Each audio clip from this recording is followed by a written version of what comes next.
a two-time Paralympian. I competed at the 2012 London Games as well as the 2016 Rio Games, and I have won 3 golds, 2 silver, and 1 bronze medal.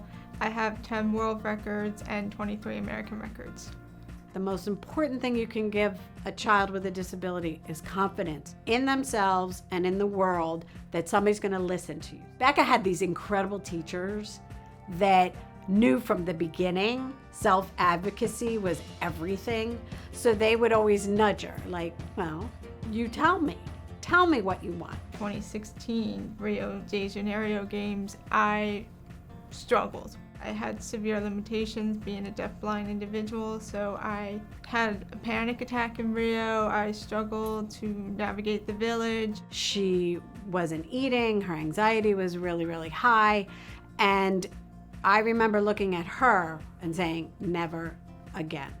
I made a promise to her right then and there that she would be supported, she would be taken care of, no matter what we had to do. Since then, I've always had a direct support personnel travel with me, and a person was my mom, so she came with me for the past several years to all international competitions. Prior to 2020, we had put this system in place.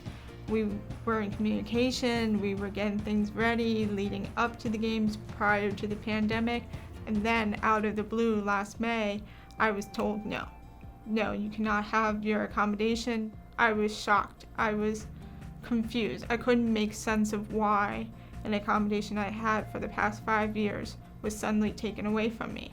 What were all the conversations leading up to this about? And why do we have to deal with this now? I would have flashbacks to Rio, to where I struggled. So I said, no, I'm not going to relive Rio.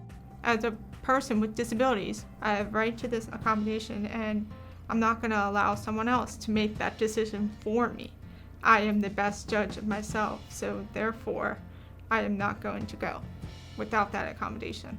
To stop and say no after 5 years of training, really, really painful and very, very difficult. But she knew it was going to be so difficult to go alone under the circumstances of being deaf, blind, in a foreign country with people with masks on. The story went globally.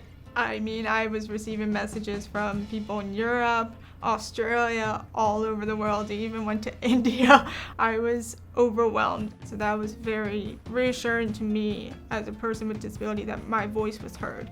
We shouldn't be fearful to speak up for our accommodations. We should be able to speak up without being judged. I really can't tell you how amazed I am by her and the ability to take your dream and put it aside so that others who come behind her won't have to do that.